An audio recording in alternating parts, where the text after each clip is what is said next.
Viewers, स्वागत है C sharp series की नेक्स्ट वीडियो में, जहां आज हम बात करेंगे वेर कीवर्ड की। वेर कीवर्ड इंटरव्यूअर का पूछा गया बहुत ही पसंदीदा क्वेश्चन है। वो बस इसमें ये जानना चाहते हैं कि आपको पता है वेर कीवर्ड क्या होता है और आप जानते हैं इसका यूज़ किस प्रकार से किया जाता है। देखते हैं वेर कीवर्ड को एक छोटे से एग्जाम्पल के तौर पे। लेट्स सपोज कि मैं एक डेटा टाइप डिक्लेयर करूँ। अभी मेरे को डेटा की वैल्यू और डेटा के डिक्लेरेशन से पता चल रहा है कि एक इंटीजर टाइप का है। इसी प्रकार अगर मैं कोई स्ट्रिंग टाइप डिक्लेयर करता हूँ तो भी मेरे को डेटा के डिक्लेरेशन और डेटा की वैल्यू से ये पता चल रहा है कि ये एक स्ट्रिंग टाइप है। अब मैं इससे ही एक वेर से समझता हूँ। अगर मैं वेर कीवर्ड डिक्लेयर कर रहा हूँ और मैं वेर कीवर्ड में एक वैल्यू असाइन कर रहा हूँ, तो आप देखिए मेरे इस प्रोग्राम को कंपाइल टाइम पे पता चल जाता है कि ये किस तरह का डिक्लेरेशन है। ये मेरे को बता भी रहा है कि आपका जो लोकल वेरिएबल है वो इंटीजर टाइप का है, मतलब जो मैंने बी असाइन किया है एक इंटीजर टाइप का है। अगर मैं इसको ही एक स्ट्रिंग वैल्यू प्रोवाइड करता हूँ, अब मैं यहाँ पे इसको डिक्लेयर, जैसे ही मैं इसको चेक करूँगा ये मेरे को बता रहा है। देखिए अभी इसने मेरे को बताया कि तुम्हारा जो डिक्लेरेशन है वो एक स्ट्रिंग टाइप का है। तो इसका मतलब ये हुआ कि वेरिएबल्स को हमारे राइट साइड पे डेटा को चेक करके उसे ये पता चल जाता है कि ये किस प्रकार का डेटा टाइप है। सिंपली वो हमारे राइट साइड को चेक करता है और डिसाइड करता है ड्यूरिंग कंपाइल टाइम कि ये इसका टाइप क्या है। अब हम ये समझते हैं कि हमें वेरिएबल कीवर्ड की यूज़ रिक्वायरमेंट क्यों हुई। क्या वेरिएबल कीवर्ड का यूज़ इसी प्रकार से किया जाता है? देखिए कोई भी हमारे पास प्री डिफाइंड डेटा टाइप है, जैसे कि इंटीजर, कैर, फ्लोट, डबल, बूलियन, इनके लिए हमारा वेर कीवर्ड कभी काम नहीं करेगा। क्यों? क्योंकि हमें यहाँ पे डेटा की इन्फॉर्मेशन है, हमें डेटा टाइप पता है, हमें पता है कि डेटा टाइप है, इसका डिक्लेरेशन पता है, हमें एक इंटीजर कीवर्ड है और हम ऐसे स्थानों पे कभी भी वेर कीवर्ड को यूज़ नहीं करेंगे।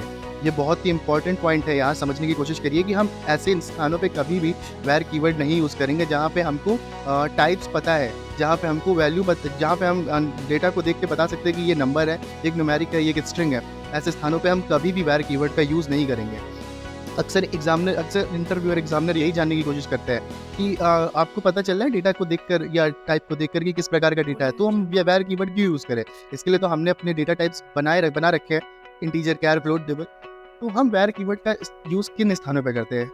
हमेशा हम वेर कीवर्ड का यूज़ उन स्थानों पर करेंगे जहाँ पे हमें रिजल्ट को गेस करने में बहुत डिफिकल्टी हो, हमें नहीं पता है कि किस प्रकार का रिजल्ट आने वाला है।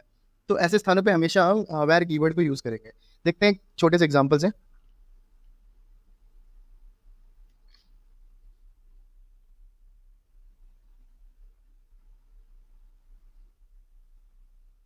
अभी आप ये इस लिंक क्यू क्वेरी से परेशान मत होइएगा। यहाँ पे मैंने एक लिंक क्यू क्वेरी यूज़ करी है और यहाँ पे मैंने लिस्ट डिक्लेयर किया है। अभी आप इससे बिल्कुल परेशान मत होइए, बस ये एक समझाने के लिए है कि वेर कीवर्ड किस प्रकार से यूज़ किया जाएगा। तो आप देख सकते हैं कि मैंने एक यहाँ पे लिस्ट तैयार करी जिसपे हमारे पास मिक्स्ड डेटा है, मतलब है हमारे पास न्यूमेरिक भी है, हमारे पास डुअल भी है, हमारे पास स्ट्रिंग भी है और हमारे पास बूल भी है। और इस प्रकार के डेटा में हमको रिजल्ट गेस करना बहुत मुश्किल है, हमें रिजल्ट का टाइप नहीं पता है किस प्रकार का रिजल्ट आएगा। ऐसे स्थानों पे हम हमेशा वेर कीवर्ड का यूज़ करते हैं। और इस लिंक क्वेरी के थ्रू मैंने रिजल्ट को रिप्रेजेंट करने की कोशिश करी है। इसके बारे में इसको देख के बिल्कुल भी मत डरिए, क्योंकि मैं लिंक क्यू और लिस्ट इन सब के बारे में डिटेल से वीडियो बनाऊंगा। बट अभी समझने के लिए समझिए कि यहाँ पे वेर कीवर्ड एक नाम से एक डेटा डिक्लेयर किया गया है, एक टाइप डिक्लेयर किया गया है जो कि इस इंफॉर्मेशन को हमें रिप्रेजेंट करेगा। रन करके भी देख लेते हैं।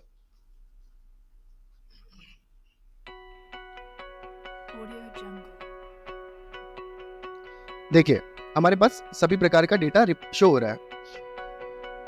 तो मेन बाकी पॉइंट्स इसके समझ लेते हैं कि सबसे पहले तो हम जब जहाँ पे हमको प्रिमिटिव या प्री डिफाइंड डेटा टाइप्स हैं यूज़ हो रहे हैं, तो वहाँ पे हम कभी भी वेर कीवर्ड नहीं यूज़ करते। दूसरा, उन स्थानों पर भी वेर कीवर्ड नहीं यूज़ करते जिन पे हमको डेटा टाइप्स पता हो, जहाँ पे आपको पता है डेटा को देख के समझ में आ रहा है कि 10 है, 20 है, ये तो एक न्यूमेरिक वैल्यू है, या कोई नाम दिया है, पंकज कोटारिया समथिंग, ये एक स्ट्रिंग वैल्यू है, आपको डेटा को देख के समझ में आ रहा है, तो आप वहाँ पे भी वेर कीवर्ड नहीं यूज़ करेंगे। वेर कीवर्ड कहाँ यूज़ करेंगे? जहाँ पे आपको रिजल्ट को गेस करने में बहुत ज़्यादा डिफिकल्टी हो, ऐसे स्थानों पे हमेशा वेर कीवर्ड को यूज़ किया जाएगा। आज की सीरीज़ में वेर कीवर्ड के बारे में बस इतना ही। अगर आपको वेर कीवर्ड से रिलेटेड अब भी कोई डाउट या क्वेश्चन है तो मेरे से क्वेश्चन आप कमेंट्स बॉक्स में पूछ सकते हैं। और मिलते हैं अगले वीडियो में, जहाँ पे हम ऐसी तरह से कई इंटरव्यूज़ के क्वेश्चन आंसर्स को डिस्कस करेंगे और अपने ऊप्स के कॉन्सेप्ट के साथ आगे बढ़ेंगे। फिर हम स्टार्ट करेंगे .NET कोर की एक एप्लीकेशन, जिससे कि आपको ईजी रहे कि .NET कोर की एप्लीकेशन किस तरह से काम करते हैं, किस तरह से कोड लिखा जाता है। चलिए आज की वीडियो में इतना ही, धन्यवाद।